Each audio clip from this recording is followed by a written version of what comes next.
Baik, Assalamualaikum warahmatullahi wabarakatuh. Selamat siang dan salam sejahtera untuk kita semua. Kami dari kelompok 7 dari mata kuliah fitohormon. Di sini akan mempresentasikan hasil diskusi kami.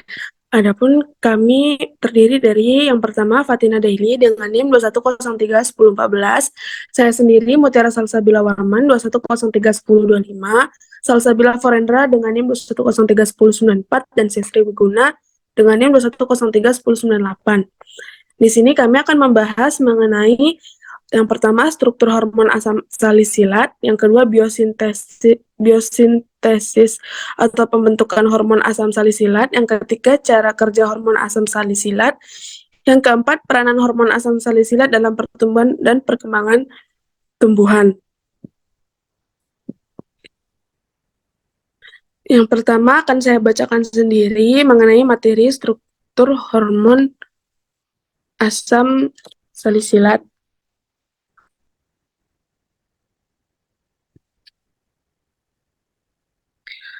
Struktur hormon asam salisilat merupakan gen asam lipofolik yang diformulasikan dalam metanol. Asam salisilat termasuk ke dalam golongan asam karboksilat aromatik, namun memiliki gugus hidroksi pada posisi beta. Maka dari itu, asam salisilat dikategorikan dalam golongan BHA. Asam salisilat merupakan asam monohidroksibenzoik, sejenis asam fenolik. Asam organik yang berbentuk kristal ini banyak digunakan dalam sintesis organik dan berfungsi sebagai hormon tanaman. Asam salisilat juga dikenal dengan 2-hidroksibenzoik acid, memiliki struktur kimia C7H6O3. Bentuk makroskopik asam salisilat berupa bubuk kristal putih, tidak berbau dan stabil pada udara bebas. Bubuk asam salisilat sukar larut dalam air dan lebih mudah larut dalam lemak, menurut Novelia pada tahun 2018. Lalu materi yang kedua akan dibacakan oleh Salsabila Forendra. Kepada Salsa dipersilahkan. Baiklah, terima kasih kepada moderator. Selanjutnya yaitu biosintesis atau pembentukan hormon asam salisilat. Biosintetik asam salisilat melewati dua jalur, yaitu yang pertama ICS, yang kedua PEL. Nah, namun jalur utama yang digunakan pada proses biosintetik asam salisilat adalah ICS dengan presentasi kontribusi sebesar 90%. Adapun proses biosintetik asam salsilat jalur ICS adalah sebagai berikut.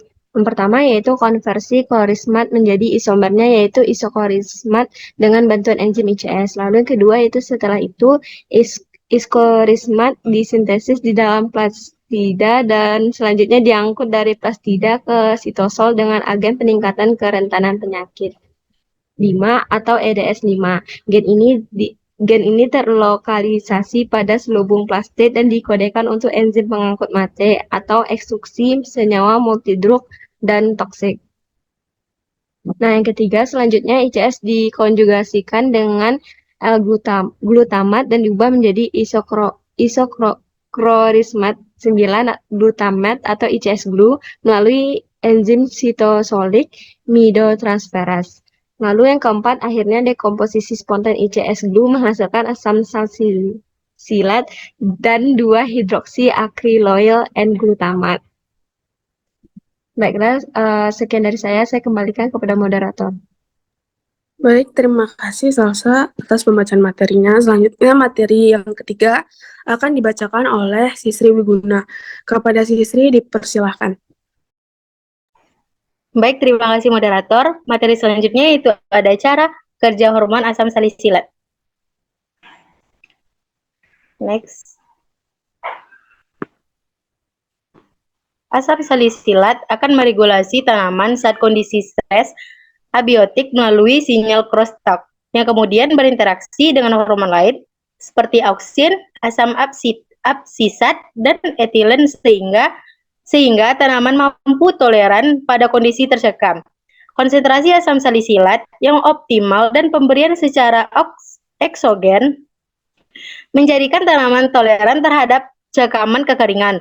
Akan tetapi, jika konsentrasi asam salisilat terlalu tinggi, dapat mempengaruhi toleransi pertumbuhan tanaman. Sekian dari saya kembalikan kepada moderator. Baik, terima kasih Sisri atas pembacaan materinya. Materi yang keempat akan dibacakan oleh Fatina Daily. Kepada saudari Fatina Daily dipersilahkan. Terima kasih kepada moderator. Selanjutnya yaitu materi keempat. Asam salisilat merupakan hormon pada tanaman yang berperan sebagai molekul dalam memperbaiki efek negatif dari cekaman abiotik seperti kekeringan. Dikutip dari Al-Tayyab tahun 2005. Asam salisilat termasuk dalam senyawa fenolik yang memiliki gugus hidroksil dan cincin aromatik yang disintesis oleh tanaman. Memiliki peran dalam biosintesis lignin, fitoleksin, serta melindungi tanaman dari serangan patogen, dikutip dari Tarigan tahun 2018. Asam salisilat pada konsentrasi yang optimal dapat mempengaruhi proses fisiologi tanaman seperti perkecambahan biji, penutupan stomata, sintesis klorofil, sintesis protein, dan meningkatkan laju fotosintesis, dikutip oleh Al-Tayyab tahun 2005. Pemberian asam salisilat secara eksogen dapat meningkatkan kerja enzim antioksidan dan toleransi tanaman dari kondisi stres abiotik dan biotik, dikutip dari Min dan kawan-kawan tahun 2018. Secara eksogen, aplikasi asam salisilat berperan penting dalam mengatur proses fisiologi tanaman. Antara lainnya yaitu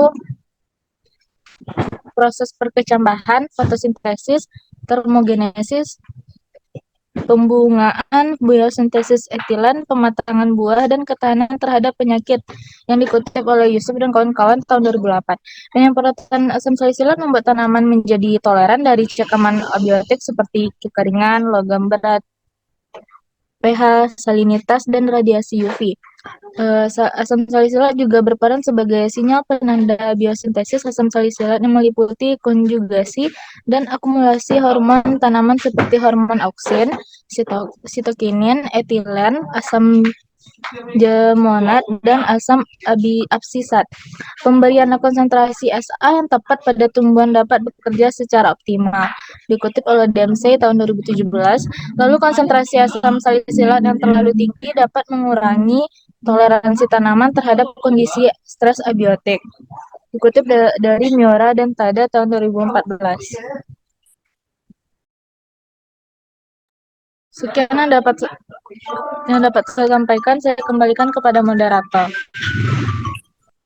Baik, terima kasih Fatina Daily telah membacakan materi terakhir dalam presentasi kami.